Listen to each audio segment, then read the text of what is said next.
सरकार बनी तो 20 महीने के भीतर हर उस परिवार से एक व्यक्ति को सरकारी नौकरी दी जाएगी जिस परिवार में कोई सरकारी नौकर नहीं। पर इसके लिए सरकार बनते ही 20 दिन के भीतर अधिनियम यानी नियम बना दिया जाएगा। बिहार में तेजस्वी यादव के इस ऐलान ने खलबली मचा दी है। तेजस्वी यादव ने ऐलान कर एक तरीके से बिहार के वोटरों की कमजोर नस पर हाथ रख दिया है। इससे पहले नीतीश सरकार ने मुख्यमंत्री महिला रोजगार योजना के तहत 21 लाख महिलाओं के खाते में 10-10 हज़ार रुपये देने का ऐलान किया था। उसके बाद तेजस्वी यादव का नौकरी का वादा एक ब्रह्मास्त्र के तौर पर देखा जा रहा है, और खासतौर से बिहार के लिए, क्योंकि बिहार के बारे में एक धारणा बड़ी ठोस है, वो ये कि बिहार के लोग सरकारी नौकरी ज़्यादा पसंद करते हैं। अब ऐसे में दो सवाल काफ़ी अहम हैं। पहला कि वादों की लड़ाई में एनडीए के लिए ये कितनी बड़ी चुनौती पैदा करेगा, और दूसरा बिहार की जनता तेजस्वी के वादों पर ज़्यादा भरोसा करेगी या फिर एनडीए के वादों पर। इस बीच एक और घटनाक्रम तेजी से बदला है, वो ये कि बिहार में तेजी से उभर रहे प्रशांत किशोर की जन स्वराज पार्टी ने 51 सीटों पर अपने उम्मीदवारों का ऐलान कर दिया है। और इन के उम्मीदवारों की प्रोफाइल क्या कहती है, ये किसे नुकसान पहुंचाएंगे, एनडीए को या फिर महागठबंधन को? तो इन सारे सवालों का जवाब आज हम ढूंढने की कोशिश करेंगे आवाज अड्डा में। नमस्कार, मैं हूं लक्ष्मण राय और चर्चा में शामिल होने वाले अपने मेहमानों से आपका परिचय कराऊं इससे पहले एक रिपोर्ट देख लीजिए।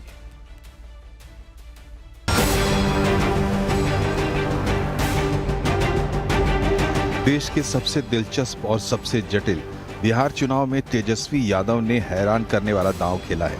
तेजस्वी ने कहा है कि सरकार बनी तो बिहार के हर घर में सरकारी नौकरी पहुंचा देंगे।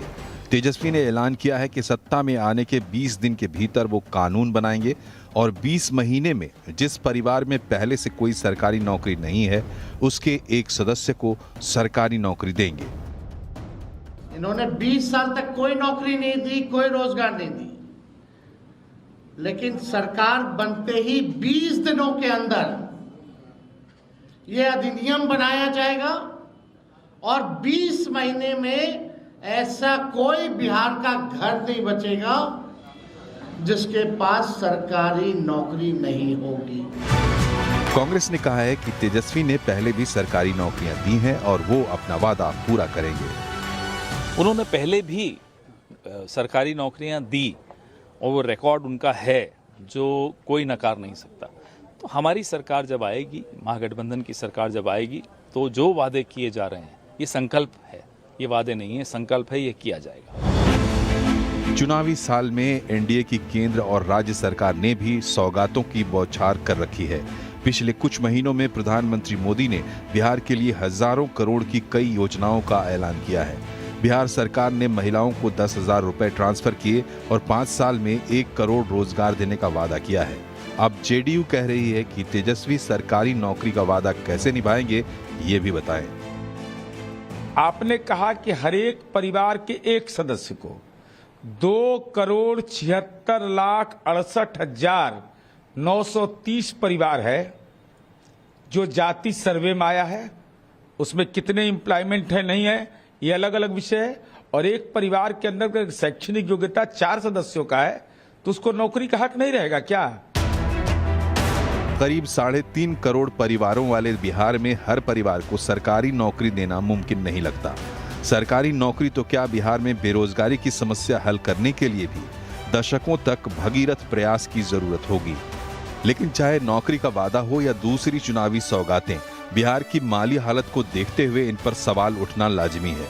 लेकिन राजनीतिक दलों के वादों और दावों से इतना तो साफ है कि चुनाव में रोजगार और पलायन बड़े मुद्दे बन गए हैं। क्या इसे विकास के पैमाने पर देश में सबसे पीछे खड़े बिहार के लिए एक शुभ संकेत माना जाए?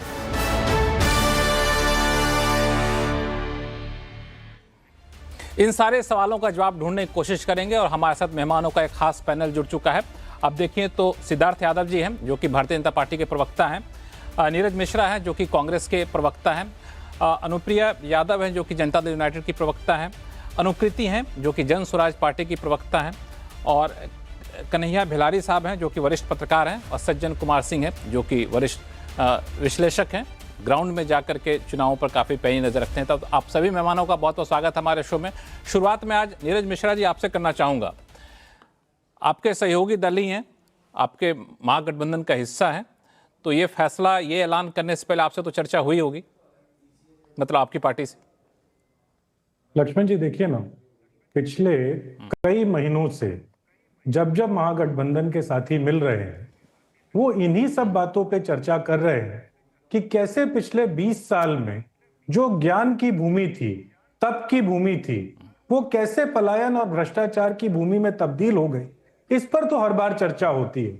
और अब 20 साल के बाद वो जो विनाश काल है उसे खत्म करके अब कैसे बिहार को दोबारा उसके स्वर्णिम इतिहास वाले दौर में लेकर जाया जाए, इस पर तो लगातार हम लोग चर्चा करते हैं। और इसी कड़ी में जब तेजस्वी यादव जी ने इस बात का ऐलान किया कि हम सरकारी नौकरियां खोल देंगे और लोगों को, जिस परिवार में अगर कोई भी क्वालिफाई करता है सरकारी नौकरी के लिए, उसे हम सरकारी नौकरी देंगे, उसकी सबसे बड़ी वजह देखिए ना क्या है। आज जो हम बहुआयामीय गरीबी की जो बात करते हैं, मल्टीफेसेटेड, मल्टी डायमेंशनल गरीबी की, उसमें जो सबसे बड़ा आंकड़ा निकल कर आता है वो है कि बिहार का सबसे बड़ा जो प्रॉब्लम स्टेटमेंट है वो रोजगार है। तो उस रोजगार के ऊपर जब पहले हमारी सरकार आई कुछ महीनों के लिए, तब हम लोगों ने एक आपको विकल्प देकर दिखाया कि कैसे एक ही कलम से लाखों नौकरियां हम लोगों ने दे दी। आज जब हमारे पास एक पूरी 5 साल की सरकार होगी, उसमें हम किस तरीके से अब नौकरियां देंगे, उसका व्हाइट पेपर भी आपके सामने पेश कर देंगे। सबसे बड़ी बात क्या है ना लक्ष्मण जी, ये नियत की बात है। पिछले 20 साल में बिहार की जनता के साथ इतना धोखा हुआ कि यहां पर तो बदमाशों, गुंडों और ऐसे ऐसे भ्रष्टाचारियों के हाथ में सरकार को आउटसोर्स कर दिया गया, जिन्होंने तो सृजन घोटाले से लेकर और वो बालिका गृह कांड तक आपको ध्यान होगा, इस तरीके की हरकतें की बिहार के अंदर। अब बिहार की जनता ने मन बना लिया है। और आज पैनल पर, क्योंकि मुझे एक नई पार्टी की प्रवक्ता दिख रही है, इनको भी मैं एक बात कह देता हूं, क्योंकि इनके जो मुखिया हैं उन्होंने भी ये बात तो कैमरे के सामने मान ली है कि बिहार से एनडीए तो जा रही है, लेकिन जो अब आने वाली सत्ता है वो तो हमारे पास आने के लिए बिहार की जनता ने मन बना लिया है। क्योंकि अब इनके जो अध्यक्ष हैं वो तो यही कहते हैं ना कि एनडीए जा रही है, अब आपको चुनना है कि महागठबंधन या हम में से कौन आएगा। तो जो एक ट्रैक रिकॉर्ड, लेकिन नीरज मिश्रा जी, मैं जन स्वराज पार्टी की प्रवक्ता नुकृति हैं हमारे साथ, उनके पास भी मैं जाऊंगा, लेकिन एक सवाल आपसे पूछ लूं, चूंकि आपने खुद जन स्वराज पार्टी के ऐलान और चुनावी वादे से आपने तुलना करी, तो दोनों में एक बेसिक डिफरेंस है। डिफरेंस ये है कि जन स्वराज पार्टी कह रही है कि हम इंडस्ट्री लगाएंगे, निवेश लगाएंगे और फिर यहाँ पे रोजगार देंगे, बाहर जो लोग गए हैं उनको वापस लाएंगे, फिर हम रोजगार देंगे।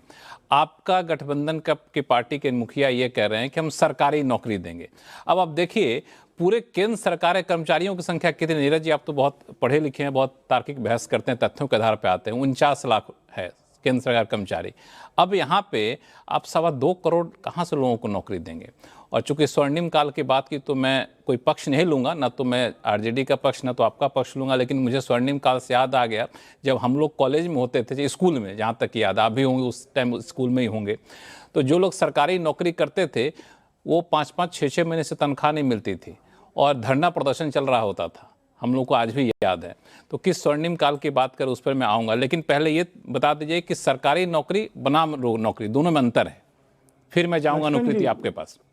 लक्ष्मण जी, वैसे तो जितना मैंने उस नई पार्टी के मुखिया को सुना है, वो इंडस्ट्रीज की बात वैसे ज्यादा नहीं करते हैं। वो तो सिर्फ लच्छेदार गोल गोल बातें करते हैं जिसका कोई तर्क अभी निकलकर सामने नहीं आ रहा है। लेकिन मैं आपको ये एक बेसिक बात समझा देता हूं। अभी जो हम लोग बात कर रहे हैं ना, हम लोग बिहार की पृष्ठभूमि से आते हैं। हमारे लिए जो परिवार की परिकल्पना है वो एक संयुक्त परिवार की कल्पना है। तो ये जो आंकड़ा निकाल कर लाया गया कि 2.73 करोड़ परिवार, जो जेडीयू के प्रवक्ता शुरू में कह रहे थे आपकी रिपोर्ट के दौरान, तो वो आंकड़ा जो है वो सब्सटेंशियली कम हो जाता है। दूसरा, उसमें हमने क्या कहा कि जिस परिवार में नौकरी नहीं है उस परिवार को हम नौकरी देंगे, तो वो आंकड़ा और सब्सटेंशियली कम आ जाता है। लेकिन अब आप देखिए ना, सिचुएशन क्या है। आज बिहार को अगर मेन स्ट्रीम में दोबारा लाना है, बड़े प्रदेशों में जहां वो 17वें नंबर पर खड़ा है, उससे अगर आपको उसको आगे लेकर आना है तो आपको नौकरियां देनी होंगी, और वो नौकरियां जो होंगी वो सरकार अपनी जो बेसिक उसकी जिम्मेदारी है वो तो पूरी करेगी ना। हम ये सोचकर बैठ जाएंगे कि केंद्र सरकार हमारे साथ द्वेष भावना से काम करेगी तो हम इसलिए क्या काम नहीं करेंगे। हम अपनी तरफ से रिसोर्सेज का उपार्जन करेंगे, हम इन्वेस्टमेंट समिट्स कराएंगे। आपको ध्यान होगा आप ही के चैनल पर जब इन्वेस्ट कर्नाटका हो रहा था, मैंने आपको क्या कहा था कि 10 लाख करोड़ के अनुबंधन हमारी कर्नाटक की सरकार करेगी, और वो 12 लाख करोड़ के हुए। तो हमने इन्वेस्टमेंट वहां जनरेट करके दिखाया। आपने राइजिंग तेलंगाना देखा होगा किस तरीके से 5 लाख करोड़ के अनुबंधन किए। इसी तरीके से जब बिहार में सरकार बनेगी तो हम मल्टी डायमेंशनल तरीके से ये जो पलायन और बेरोजगारी की समस्या है उसका निदान कर नहीं, देंगे। बिल्कुल मैं आपसे नीरज जी, मैं आपसे बिल्कुल सहमत हूं आपके तर्कों से। आप इन्वेस्टमेंट करेंगे, बिहार राइजिंग की तरह सबमिट करेंगे, लेकिन उससे इन्वेस्टमेंट आएगा तो प्राइवेट नौकरियां ज़्यादा होती है। सरकारी नौकरी को लेकर थोड़ी सी यहाँ पे हलचल उठी है। खैर, इस पर हम लोग आगे ही बहस करेंगे।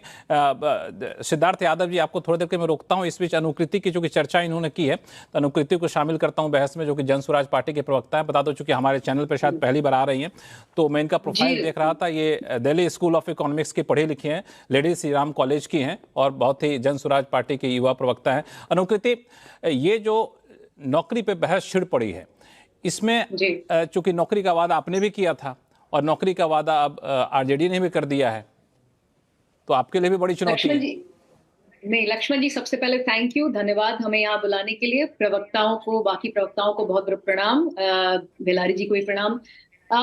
ये जो नीरज जी बार बार कह रहे थे, एक तो हमारी पार्टी का नाम भी नहीं ले पा रहे, पता नहीं ये डर है या संकोच है, पता नहीं, जन स्वराज का नाम नहीं लेकर वो पार्टी उस पार्टी और वगैरह वगैरह, और गोल गोल बातें करना, लचेदार बातें करना, इस तरह के शब्द इस्तेमाल कर रहे हैं। मुझे लग रहा है कि अब ये लोग थोड़ा घबरा चुके हैं, क्योंकि जनता को इतनी सटीक तरीके से, इतने बढ़िया तरीके से हमारी सारी बात समझ में आ रही है। इसका तो हर दिन प्रमाण मिल रहा है हमारी सभाओं में। जिस तरह का हमारा जनाधार बढ़ रहा है, उस तरीके से भी प्रमाण मिल रहा है।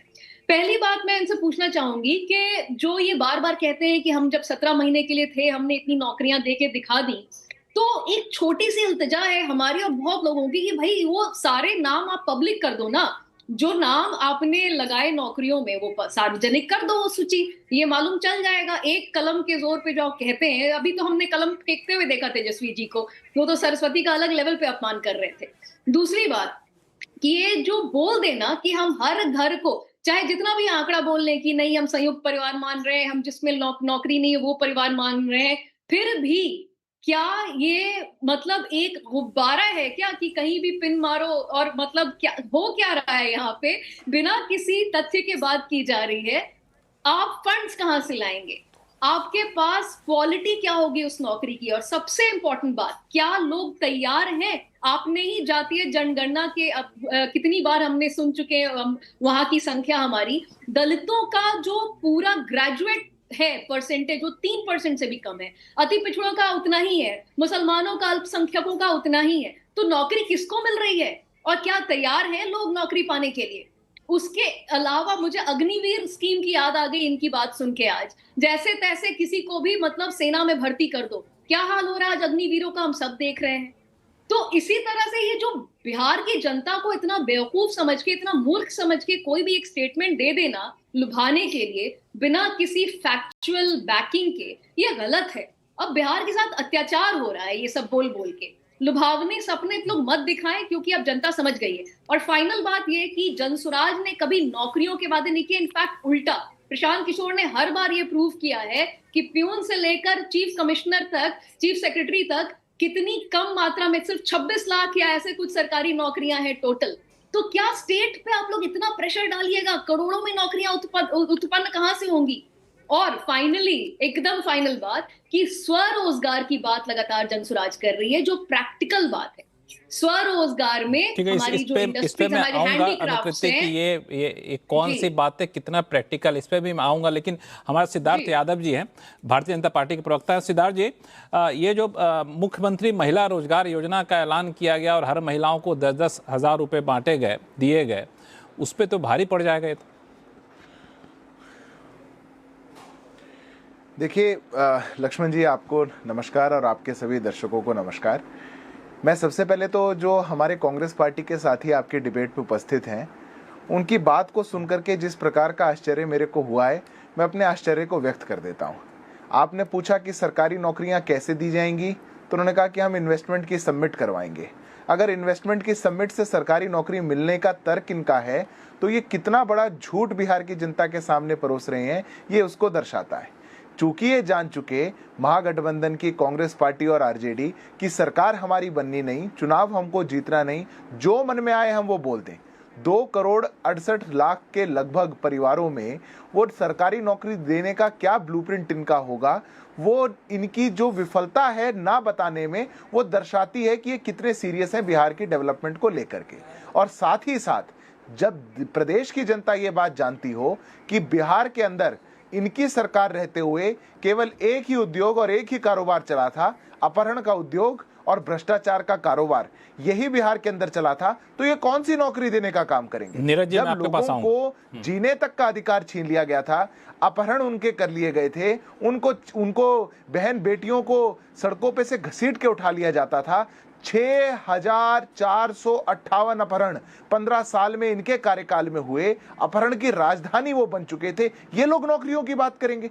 बिहार की जनता मूर्ख थोड़ी है। आप चाह रहे हैं कि हम बिहार की जनता के बीच में जाएं, कुछ भी बोलें, उनको बरगलाने के लिए कोई भी बात कहें, चूंकि हमें पता है कि इस बार बिहार की जनता सिरे से नकार चुकी, बिल्कुल किसी भी हालत में वो इनके वादों पर विश्वास नहीं कर रही। उनको जो विकास की गति बिहार ने पकड़ी है, एनडीए सरकार के नेतृत्व में पकड़ी है, प्रधानमंत्री जी के, नीतीश जी के नेतृत्व में पकड़ी है, उसी गति के साथ चलना है।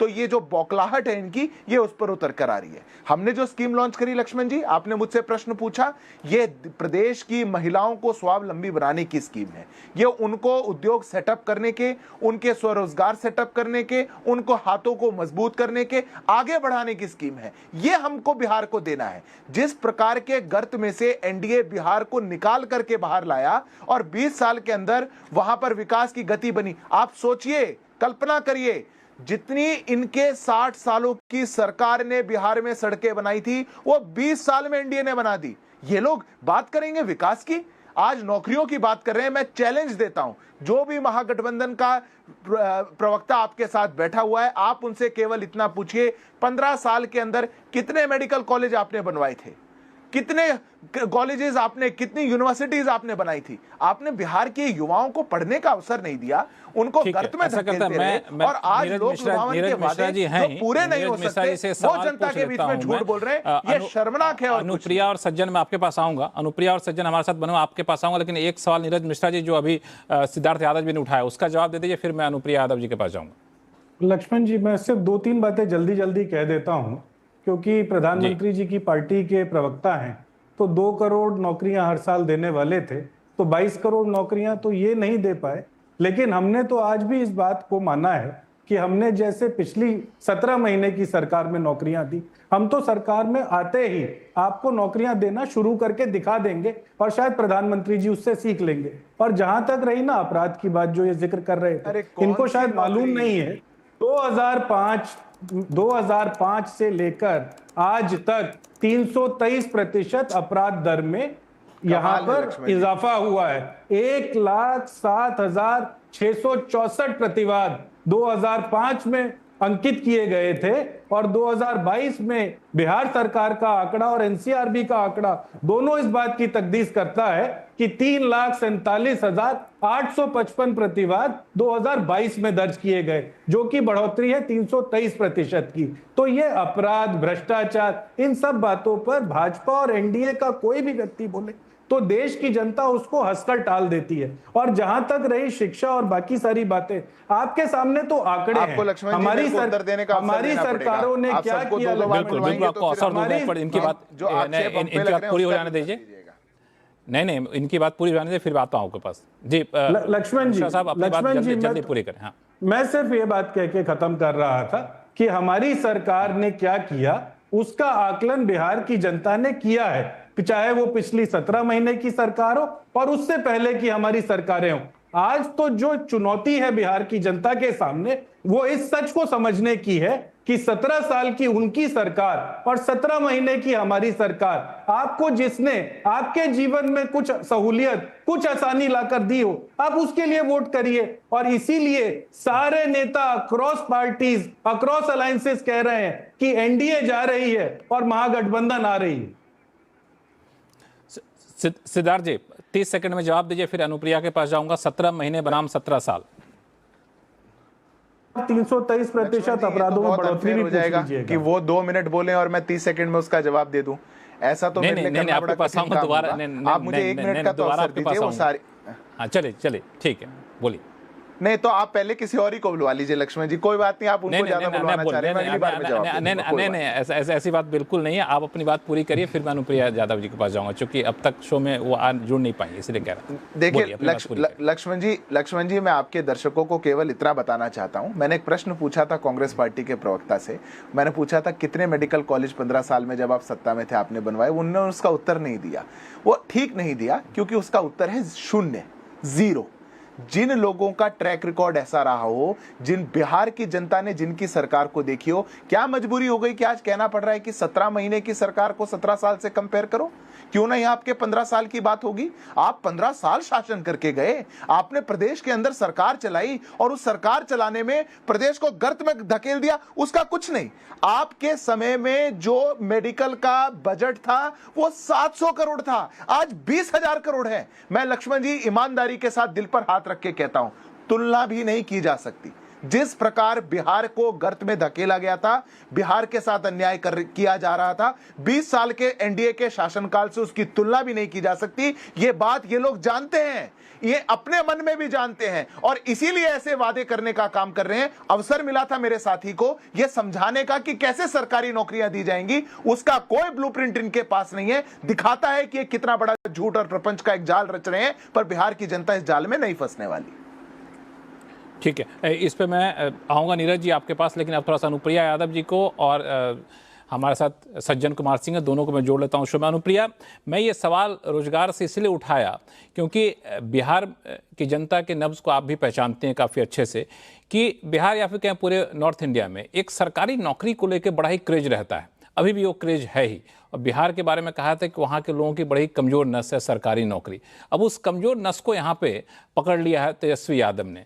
अब वादा तो वादा कर लिया, चुनाव में ऐसे ही वादे होते हैं। अब इस वादे को लेकर के आप लोग कितने चिंतित हैं, मतलब या फिर कहें कि कितना मुख्यमंत्री महिला योजना के मुकाबले ये वादा तो ज़्यादा आकर्षक लग रहा है?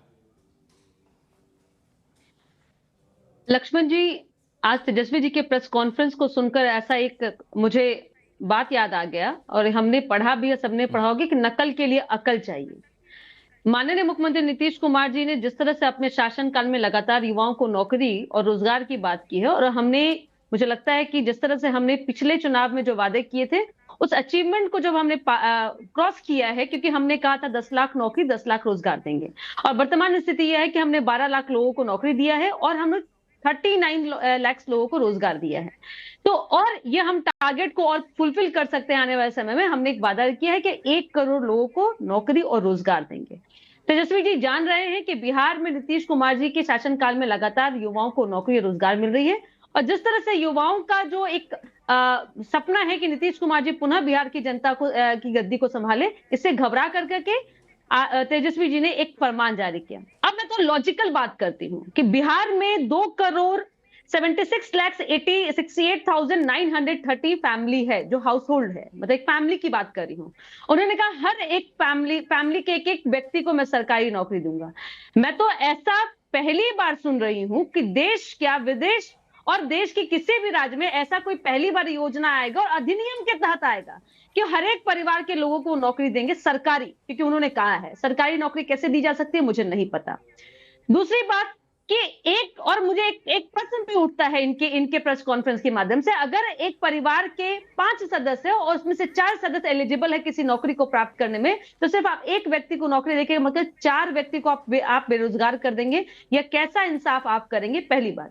दूसरी बात, जो व्यक्ति मुझे लगता है कि एक्सपोर्ट के माध्यम से, सारे सवालों को सुनिएगा, आपके पास आऊंगा इसका जवाब लेने के लिए। हाँ, एक्सपोर्ट्स की बात किया है तेजस्वी जी ने अपने वक्तव्य में कि हम एक्सपोर्ट से हमने कांटेक्ट किया है। तो मुझे लगता है कि देश की जनता वो जानना चाहती है कि ऐसा कौन सा एक्सपोर्ट है जो बिहार के हर एक व्यक्ति को नौकरी और रोजगार दे देगी। सच्चाई यह है कि कोई भी राज्य, कोई भी देश हर एक व्यक्ति को नौकरी, सरकारी नौकरी नहीं दे सकता है। नीतीश कुमार जी ने अपने वादे में यह कहा है कि आने वाले समय में, जैसे कि वर्तमान में हमने जो काम किया है कि हमने राज्य को सुरक्षा दे दी, हमने राज्य को सड़क दे दिया, हमने राज्य को बिजली दे दी, हमने राज्य में स्वास्थ्य और शिक्षा व्यवस्था को दुरुस्त किया है। अब हमारा अगला कदम है कि राज्य में कैसे हम इंडस्ट्रीज लाएं और हर एक व्यक्ति को, चाहे वो लघु उद्योग के माध्यम से हो, हम हर एक व्यक्ति को स्वावलंबी बनाएं। क्योंकि जैसे अगर हम जब देख पाएंगे कि हर एक व्यक्ति को नौकरी देना संभव नहीं है, रोजगार भी एक बहुत बड़ा एजेंडा है, जिसके तहत हमने जीविका के माध्यम से बिहार के ग्रामीण महिलाओं को 24 लाख ग्रामीण महिलाओं को रोजगार दिया है, और जिससे हम ये समझ पा रहे हैं कि बिहार की प्रगति में उन महिलाओं का भी योगदान है। एक बात जो हम लोग रोजगार और इस पे बात अनुप्रिया करते जी, हैं। मैं आपको एक सवाल और अनुप्रिया जी, एक सवाल मैं फिर से आपसे पूछ ही दूं मैं कि रोजगार का मतलब जो लोग समझते हैं कि सरकारी नौकरी होना, जो खासतौर से बिहार की जनता के बीच में एक है, और अभी भी आप देखिए जब भी छोटी 1000 सीट के लिए वैकेंसी निकलती है, 100 सीट के लिए वैकेंसी निकलती है, कितने लाखों उम्मीदवार वहाँ पे उमड़ पड़ते हैं, और जब जब सरकारी नौकरी में छंटनी की बात आती है तो लोगों को बहुत दर्द होता है। ऐसे में इस मुद्दे को उठाना वाकई लोगों के दुखती रग पर हाथ देने के बराबर है। तो ये भले ही इसके इम्प्लीकेशन को लेकर के लागू करने में चुनौतियाँ हों, लेकिन वोटरों को तो लुभाएगा। नहीं, मैं इस बात को, आपके सवाल को जो लास्ट में आपने कहा, उसको मैं खारिज करती हूँ, क्योंकि बिहार के युवा अब उनको कैसे? शिक्षा मिल रही है, वो शिक्षित हो रहे हैं। उनको पता है कि किसी भी तरह के किसी भी प्रदेश में सभी व्यक्ति को नौकरी नहीं मिल सकती है। मैंने कहा ना कि नकल के लिए अकल चाहिए। ये हड़बड़ाहट, घबराहट में इस तरह के वादे हैं, और युवा को पता है कि यहाँ पे कई ऐसे हमारे प्रदेश के युवा हैं कि जिन्होंने विदेश की नौकरी छोड़ करके यहाँ आकर के रोजगार पैदा किया है, और वह रोजगार पैदा करके के अपने साथ में जो छोटे छोटे वर्कर हैं उनको भी काम दे रहे हैं। और हमने यहाँ पे कोरोना काल के बाद में कई ऐसे कारीगर है, छोटे छोटे उद्योग की बात करें, यहाँ पे आके उन्होंने अपने परिवार को संभाला, अपने रोजगार को संभाला, अपने साथ साथ कई लोगों के रोजगार पैदा किए। तो बिहार की जनता वो अब 90 के दशक वाली दौर में नहीं है कि जिनको जो आपने शिक्षा नहीं दिया, बिहार की जनता और उनको इस तरह के 90 के दशक वाले दौर में नहीं है। समझिए आपकी बात को। कन्हैया बिलारी जी, मैं बात को एक मिनट, मुझे लगता है कि आपको सभी को एक समान आपको समय देने की मुझे लगता है कि बाध्यता होनी चाहिए। मैं आपकी कुछ बातों को पूरा करना चाहती हूँ, जिससे कि आपने अच्छी बात है कि हर प्रवक्ता जो है यही शिकायत कर रहे हैं, इसका मतलब सबको मैं समान समय दे रहा हूँ। खैर, मैं अपनी बात पूरी कर लीजिए, फिर मैं कांग्रेस के प्रवक्ता की बात का जवाब देना चाहूंगी। उन्होंने कहा कि बिहार ज्ञान की धरती थी। यह बात कांग्रेस को तब क्यों नहीं याद आई कि जब आजादी के बाद में लंबे समय तक आपने देश के साथ साथ बिहार की गद्दी को संभाला था, तो आपने बिहार के साथ में ये दोहरी नीति क्यों की थी? और आपके शासन, आपके जो सहयोगी दल है, जब 90 के दशक में आते हैं और 2005 तक जो आपने जिस तरह से बिहार की संपत्ति को और बिहार के लोगों को पिछड़ापन कर दिया, उसमें जो कुछ बिहार की जनता ने गहरी कमाई से कमाई थी, आपके सहयोगी दल ने उसे भी गर्त में डाल दिया कि उनकी कमाई को लालू यादव जी, तेजस्वी यादव जी से ज्यादा पढ़े लिखे व्यक्ति हैं, उसके बावजूद उन्हें अपने शासनकाल में जिनको नौकरी दी वहां से जमीन छीन ली। अब बताइए कि जो जमीन ले लिया गया है, वैसी रणनीति करने वाले लोगों से 17 महीने का बात क्यों करते हैं? 90 से 2005 का बात कीजिए। कांग्रेस को 90 से पहले की बात करनी चाहिए। इतने दम क्यों नहीं भर पाते हैं अपने शासनकाल का? और 17 महीने के बाद में लास्ट में खत्म करूंगी कि 17 महीने की सरकार की बात करते हैं। मैं पूछती हूं कि इस देश का पढ़ा लिखा हर एक लोग जानता है कि इस देश, किसी राज्य का मुखिया वो तय करता है कि किस विभाग से कितनी नौकरी संस्कृत होनी है। और जो नियुक्ति पत्र की बात करते हैं आप लोग बांटते हुए, नियुक्ति पत्र बांटा था, ना कि आपने उस जॉब के लिए वैकेंसी निकाली थी। वैकेंसी निकालने में और नियुक्ति पत्र बांटने में बहुत अंतर होता है कि आपने आके सरकार का साथ में नियुक्ति पत्र बांटे, तालियां बजाई और अपने नाम को भंजाया। बिहार की जनता समझती है कि आपने नौकरी के बदले जमीन ली है, नौकरी नहीं दी है। ठीक है, इस पर मैं कांग्रेस प्रवक्ता का जवाब लूंगा, लेकिन मैं कन्हैया बिलारी साहब आपसे मैं समझना चाहूँगा, चूंकि आप वहाँ की राजनीति को काफ़ी करीब से देखते हैं, कि तेजस्वी यादव के ऐलान के बाद उस ऐलान को लागू करने पे जितने भी सवाल उठ रहे हैं, आपको लगता है इन सारे सवालों की वजह से उनके ऐलान का असर बहुत ज़्यादा नहीं दिखेगा जनता पर? मुझे लगता है कि दिखेगा। केवल आश्वासन और वादों आप देख रहे हैं जिस तरह से वादे किए जा रहे हैं, और संभव नहीं है कि पूरा किया जा सके, ये सब जानते हैं। लेकिन ये जैसे मछली को फंसाने के लिए बंसी लगाया जाता है, तो आप जो वोटर्स हैं उसको मछली समझ लीजिए, और बंसी लगाने वाले समझ रहे हैं कौन है। तो चाहे प्रधानमंत्री बात हो रही थी 2 करोड़ रोजगार देने की, नौकरी सरकारी देने की बात हो, या जो तेजस्वी कह रहे हैं, यह संभव कदापि लगता नहीं है कि 2 करोड़ 76 लाख और 68,000 जितने भी परिवार हैं उनको नौकरी दे सके। लेकिन इस पर बहस चलेगा, इस पर लोग बात करेंगे, और उसको पॉलिटिकल फायदा उनको जरूर मिलेगा। जिस तरह से आप देखिए, अभी आपको लक्ष्मण जी बताऊं मैं कि नीतीश कुमार का यूएसपी क्या था? भ्रष्टाचार से फाइट करना। भ्रष्टाचार मतलब जीरो टॉलरेंस ऑन करप्शन। अभी क्या स्थिति है? अभी जो करप्शन की स्थिति है, लालू प्रसाद के राज में अपराध की बाढ़ थी, मानता हूं मैं, क्योंकि हम लोगों ने देखा है। लेकिन इस राज्य में जो भ्रष्टाचार है वो चरम पर है, समझ लीजिए, चरम पर भ्रष्टाचार है। उसमें अपराध था, इसमें भ्रष्टाचार है। और जो न्यू जनरेशन है, जो जेनजी जिसको कहते हैं, जो या फिर 22 से 25 वाला जो एज ग्रुप है, उसमें 58% जो है वो विश्वास उसमें से हमारी आज ये जब घोषणाओं का प्रेस कॉन्फ्रेंस हुआ तो मैंने कई युवाओं से बात किया इस पे, वह क्यों नहीं संभव है?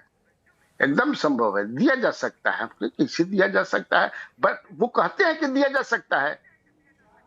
वो तेजस्वी भी जानते हैं कि मुझे लगता है कि इतनी समझदारी तो तेजस्वी की होगी कि इतनी नौकरी नहीं दे सकते हैं। आप जो है कहां से लेकिन दे आपने सकते कहा हैं? ना कि सरकारी नौकरी। जब आपने युवाओं से बात की तो युवा कहते हैं हाँ दिया जा सकता है। तो यहीं तक तो बात है, देना नहीं देना तो आगे की बात है। ये पॉलिटिकल फायदा की बात है ना, कि हमने वादा किया, झूठी वादा है। देखिए अभी जितने वादे हो रहे हैं, आपको लक्ष्मण जी जान करके कि 4 लाख के करीब लोन है, ऋण है बिहार पर। और इसके बाद जो मुख्यमंत्री नीतीश कुमार ने जो खजाना खोल दिया है, और इस खजाना खोला तब जबकि 20 साल ये कहते हैं सुशासन रहा, हमने सब बहुत कुछ दिया, इतना दिया, कहते भी हैं लोग, इनके प्रवक्ता भी कहते हैं। तो इतने इस तरह से खजाना खाली करने की क्या जरूरत थी, जब सब कुछ आपने किया ही है, सब कुछ ठीक ही है। और कितना आश्वासन दिए जा रहा है। इसलिए मुझे लगता है कि जो सवाल आपका था कि पॉलिटिकल फायदा तेजस्वी यादव को इससे होगा। एक बात और मैं कह देता हूं, ज्यादा समय नहीं लूंगा मैं आपका। प्रशांत किशोर की जो बात आई, प्रशांत किशोर ने एक भी ऐसा आश्वासन नहीं दिया है जो झूठ लगता हो। उनका आश्वासन लोगों को पसंद आता है। वो वही बात कहते हैं जो लोगों को लगता है कि ये संभव है। जैसे पलायन पर वो कहते हैं, पलायन पर कहते हैं कि अगर हम आपको वहां 30,000 कमाते हैं, अगर आपके गांव में मैं 10,000 का व्यवस्था कर दूं तो आप खुश रहेंगे। वो लोग कहते हैं हम 5,000 पर भी खुश रहेंगे, ताकि मैं अपने पिता के साथ रहूं, माँ के साथ रहूं, पत्नी के साथ रहूं। इसलिए उनका कहीं से मतलब उस तरह का आश्वासन नहीं हो रहा है। ज्यादा व्यवहारिक ऐलान होता है, बहुत व्यवहारिक है। अब बिहार में नौकरी के मामले में ये है ना लक्ष्मण जी, कि नौकरी करो सरकारी और नहीं तो बेतु तरकारी। इसीलिए सरकारी नौकरी के प्रति ज्यादा है। बिल्कुल।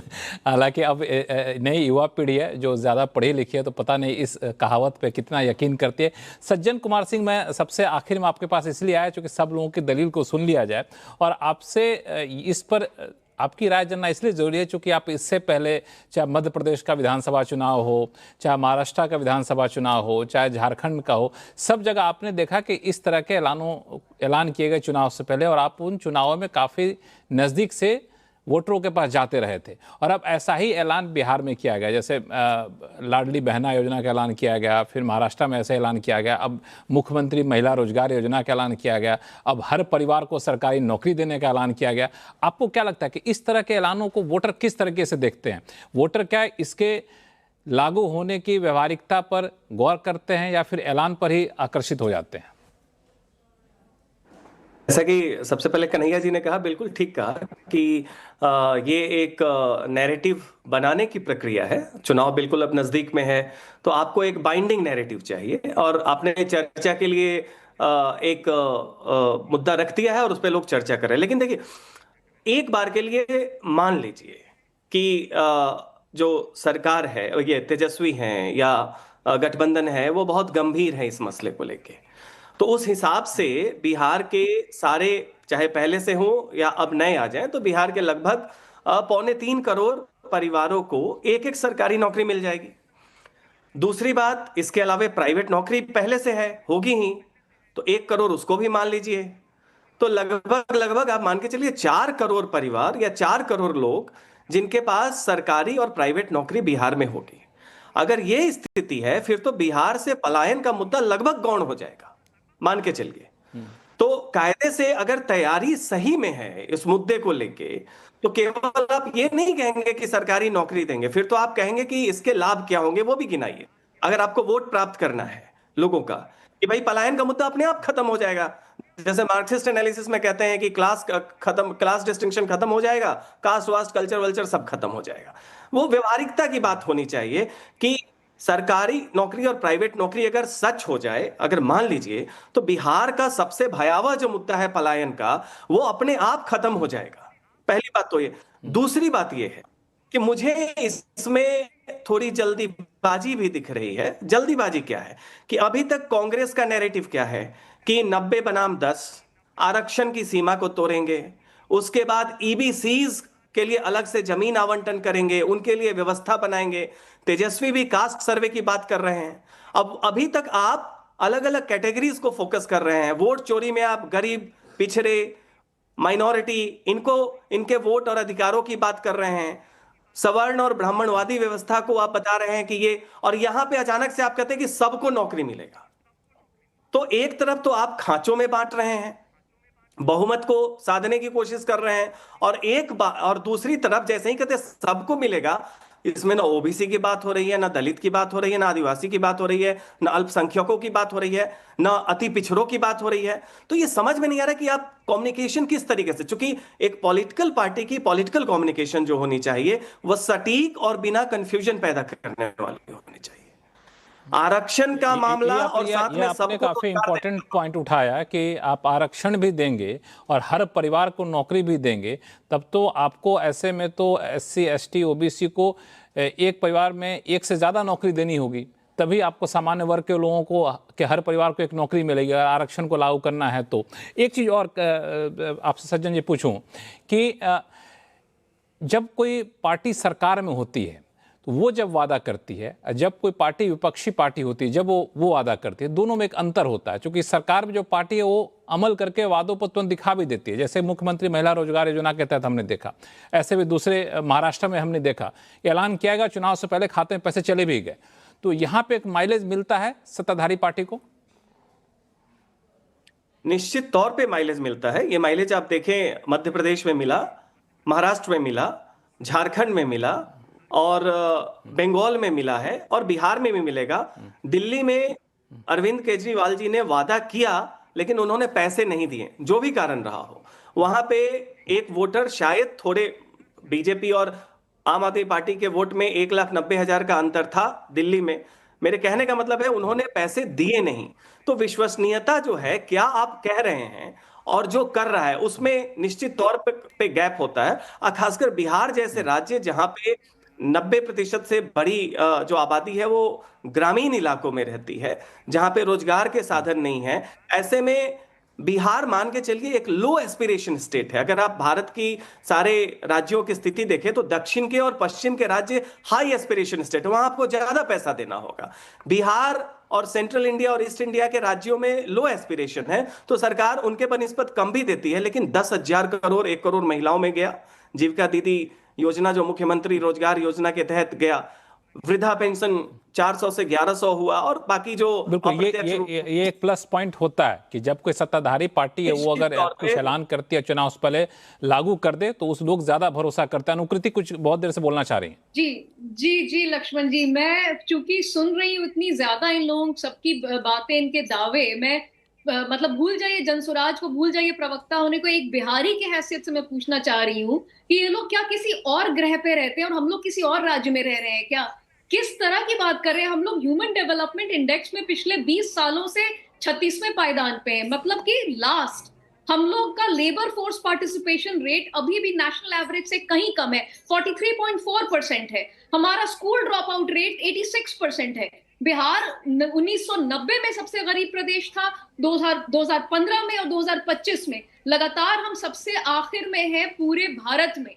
तो ये जो 15 साल वाले राज करके गए हैं, उसके बाद 20 साल वाले राज करने आए और इन्होंने कुछ नहीं किया हमारे लिए। इतने बड़े प्राइम मिनिस्टर पूरे देश के हैं, लेकिन गुजरात में बात करते हैं सोलर पावर प्लांट की, हमारे यहाँ के बात करते हैं कि श्रमिक ट्रेन चला देंगे। हमको क्या समझ रखा है इन लोगों ने? तो मैं इन लोग सबसे बस एज अ बिहारी, क्योंकि मुझे पता है ऑफ कैमरा ये सब बिहार को बहुत प्यार करते होंगे, ऑफ कैमरा ये लोग एक्चुअली ज्यादा ईमानदारी से बात करेंगे। अगर अपने पार्टियों के प्रवक्ता के बतौर ना बात करें तो सब सच बोलेंगे कि हमारे यहाँ जो गरीबी है वो इनके ही कुशासन के कारण आई है। और उससे एक छोटी सी बात मैं और पूछना इन लोगों से चाहूंगी कि जो जनता है, जो हमारी 13.5 करोड़ की जनता है, क्या आप लोगों ने उनको वोट बैंक के अलावा किसी भी तरीके से कभी ट्रीट किया? क्या उनको ऐसा व्यवहार दिया कि भाई वो लोग सिर्फ वोट बैंक नहीं है, वो लोग आदमी हैं, औरत हैं, बच्चे हैं, विकलांग हैं, वृद्ध हैं? बिल्कुल। नहीं, ये दो सवाल अनुकृति आपने जो पूछा है, इन दोनों सवालों का जवाब मैं लूंगा सिद्धार्थ जी आपसे और अनुप्रिया जी आपसे, लेकिन छोटा सा ब्रेक लेता हूँ। ब्रेक के बाद आऊँगा तो सबसे पहले इन्हीं सवालों का जवाब आपसे लूंगा। लौटते हैं छोटे से ब्रेक के बाद, कहीं जाइएगा नहीं।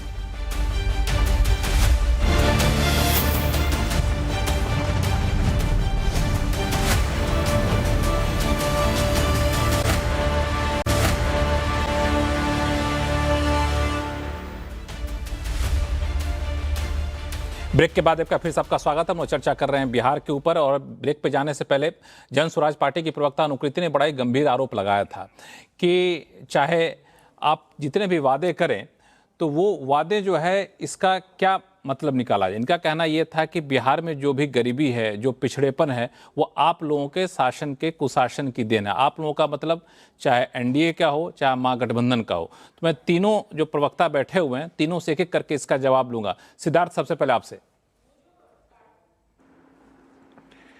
देखिए लक्ष्मण जी, हमारी जो जन स्वराज पार्टी के साथी हैं वो कह रही थी कि हम कोई अलग ब्रह्मांड पे रहते हैं क्या, और लोग अलग ब्रह्मांड में रहते हैं। पर मैं उनसे पूछना चाहता हूं, क्या आप इस ब्रह्मांड में अभी रहने लगे या पहले से इस ब्रह्मांड में रह रहे थे? बिहार की हालत तो आपके नेता और आप बहुत अच्छे से जानते थे। बिहार को बीमारू राज्य का दर्जा किसने दिलाया? बिहार में 1997 में कोर्ट ने जंगल राज कैसे कहा?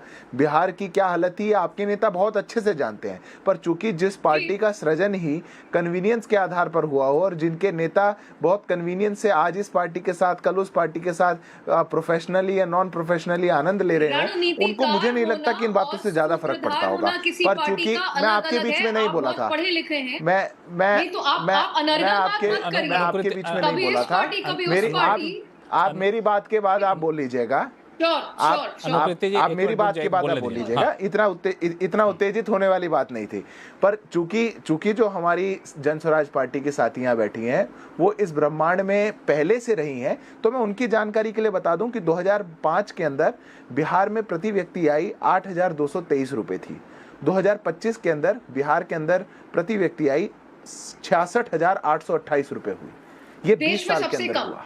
ये आपकी आंखों के आगे हुआ। आज बिहार के अंदर मैं आपके बीच में टोका टोकी नहीं कर रहा। मैं आपको आपको देश की तुलना से करना है, मैं तुलना से बता देता हूँ। बिहार की विकास दर, लक्ष्मण जी ये कोई तरीका नहीं हुआ। आज इनकी पहली डिबेट है, इसका मतलब ये थोड़ी, या तो इन्हीं को बुलवा लेते हैं, ऐसे थोड़ी होगा।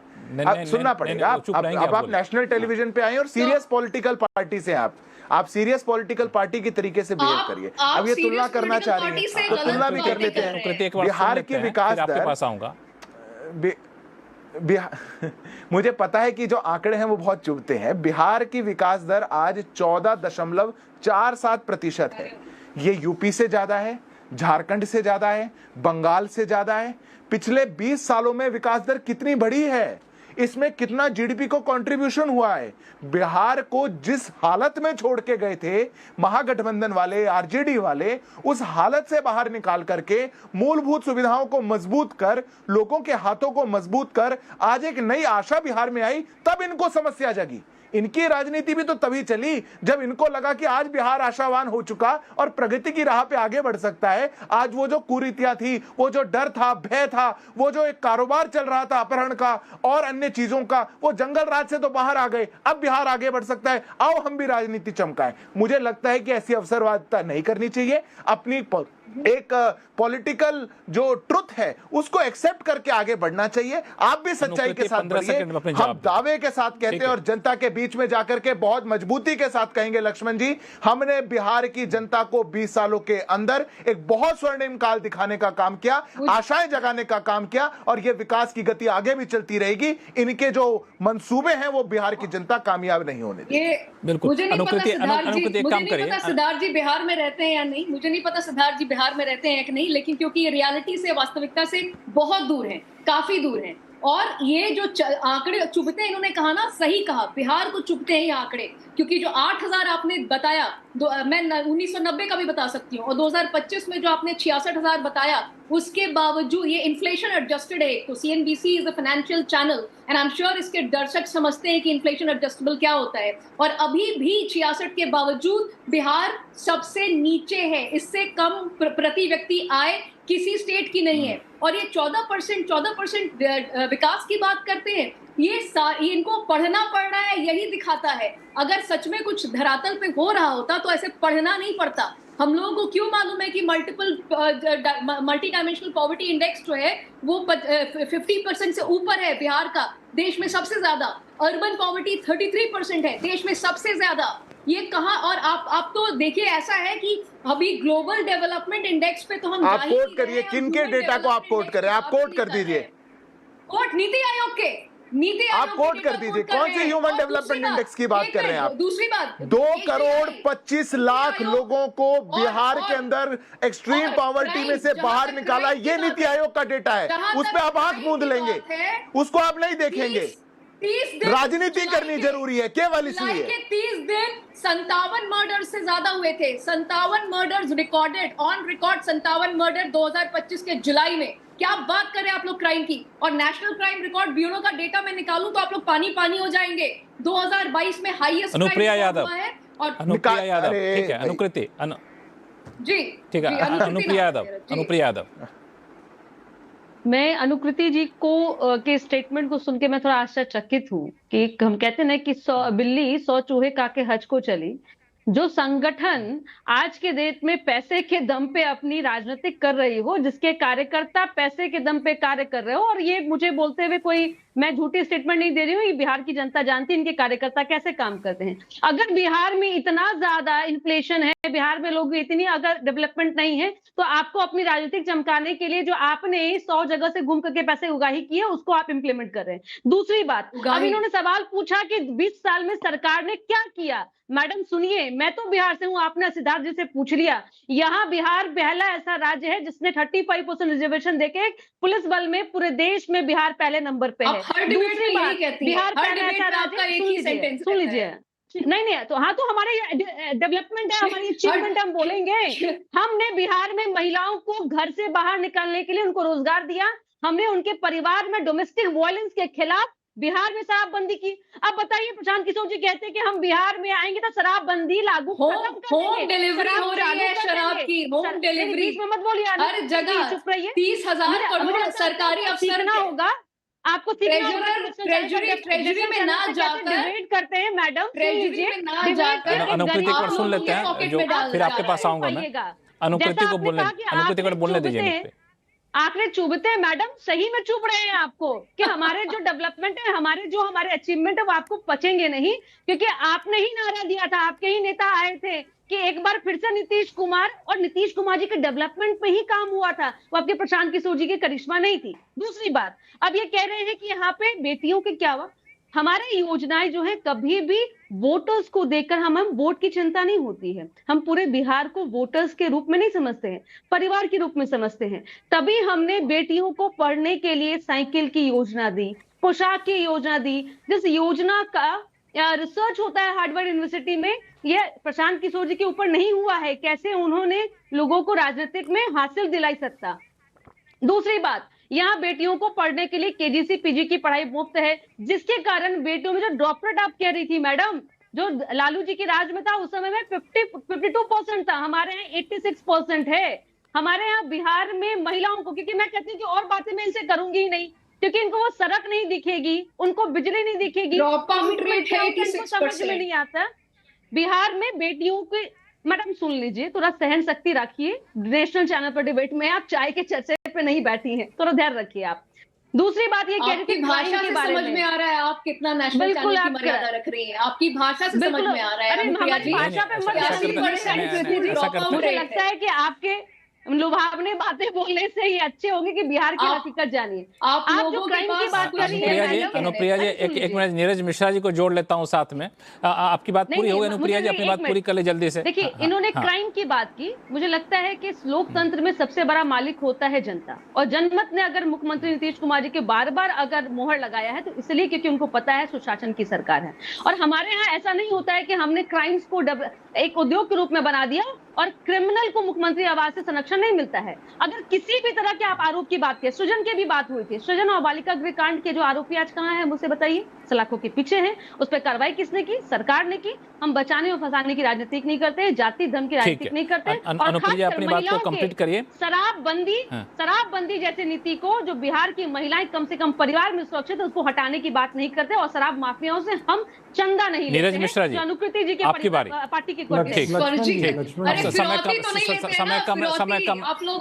कम। नीरज मिश्रा जी, नीरज मिश्रा जी, हाँ एक मिनट, बाकी लोग शांत हो जाइए। हाँ नीरज जी। लक्ष्मण जी देखिए ना, ये पॉलिटिकल हिट एंड रन की जो आदत दिल्ली में एक पार्टी को लगी थी, वो शायद अब बिहार पहुंच गई।